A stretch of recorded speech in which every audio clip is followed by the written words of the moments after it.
Nous sommes au Festival international des concept cars, donc je crois que vous êtes une habituée. Je fais partie du jury, oui, je suis une habituée depuis oui, plusieurs années. Alors justement, qu'est-ce qui vous séduit dans ce concept-là, dans cette idée de l'automobile? Je pense que c'est la création, en fait, c'est de trouver des formes exceptionnelles, de trouver des matériaux exceptionnels. C'est la recherche qui fait que, évidemment, je ne pense pas qu'on verra très vite ça dans les rues, mais qu'il y aura quelques idées qui seront prises par la marque et qui vont être adaptées à des voitures, la voiture de tout le monde. La chose que vous voyez dans une voiture, c'est sa ligne, forcément? C'est l'esthétique, c'est sa ligne, la couleur souvent, les détails, l'intérieur. Je trouve très important le confort à l'intérieur. Je trouve qu'il y a encore pas mal de choses à faire pour les femmes. Oui. Comme petit détail. Voilà, donc c'est l'ensemble.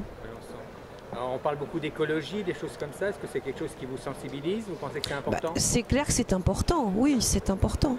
Et ça va évoluer, encore et encore. Mais je pense que ça prendra encore quelques années, oui. Sentiment que la place de l'automobile devient de plus difficile en ville? Elle est souvent un peu contestée? Écoutez, moi je roule en voiture dans Paris. C'est vrai que je me vois pas du tout j'ai pas envie de prendre les transports en commun. Là, je suis arrivée avec ma petite Smart. Je repartirai avec ma petite Smart parce que j'ai d'autres rendez-vous après. Et je trouve que c'est très pratique. Alors c'est clair que dans Paris, une petite voiture, c'est l'idéal. Bon, on arrive maintenant à se garer plus facilement. C'est-à-dire que les PV sont tellement chers que les gens prennent plus leur voiture. Donc il y a le Pay by Phone, c'est pratique. J'ai mis mes 2 heures sur le téléphone, voilà, tout va bien.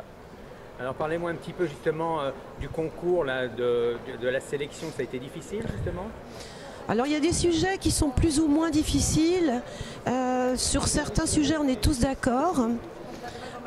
Et il y en a d'autres où on se dispute un peu plus, hein, où on a des avis différents, ce qui est normal. Vous savez qu'on est seulement 3 femmes dans le jury. Oui. Donc c'est pas énorme, c'est déjà beaucoup mieux parce que pendant des années j'ai été toute seule. Ouais, donc on n'est pas à la parité encore. Non, pas encore. Donc c'est important justement, vous avez le sentiment que vous, en tant que femme, vous apportez un petit peu des éléments que les hommes ne voient pas forcément? Alors c'est possible, disons que je vois moi beaucoup moins le côté technique, moi je vois vraiment le côté look. Il faut que ça soit beau, il faut que ça soit esthétique, il faut que ça soit intéressant par exemple. Je trouve très important les intérieurs et il faut que ça soit élégant et fonctionnel aussi. Et c'est là où je vois quelquefois des petites choses qui ne sont pas vraiment fonctionnelles. Alors est-ce qu'il y a moyen d'associer justement encore plus la mode, par exemple pour l'habillage intérieur d'une automobile?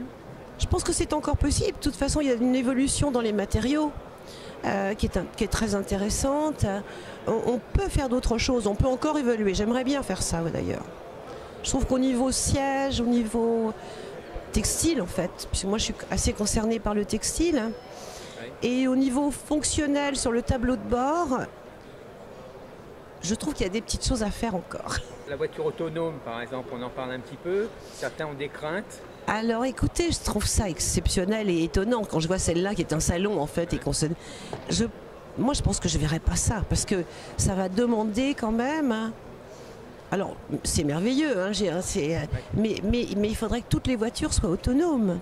Je ne vois pas comment ça va fonctionner avec quelqu'un au volant avec une voiture qui a 10 ans. Et en face une voiture autonome. Je comprends pas trop comment ça. Mais c'est intéressant, c'est de la recherche. Alors dernière question, un petit peu, parlez-moi un peu de mode. Là justement, là, on a fini la Fashion Week, il y a eu il y a peu de temps le salon de la lingerie. Comment se porte le domaine de la mode? Écoutez, au niveau là c'était la haute couture. Alors la haute couture c'est quand même très particulier, ça s'adresse à peu de femmes dans le monde, mais c'est un univers de création extraordinaire. C'est-à-dire que les maisons qui font de la haute couture, comme nos grandes maisons, Chanel, Saint-Laurent, Dior, innovent et apportent en fait les idées de la haute couture, repartent après sur les collections de prêt-à-porter qui sont plus abordables. Mais c'est toujours très spectaculaire comme collection.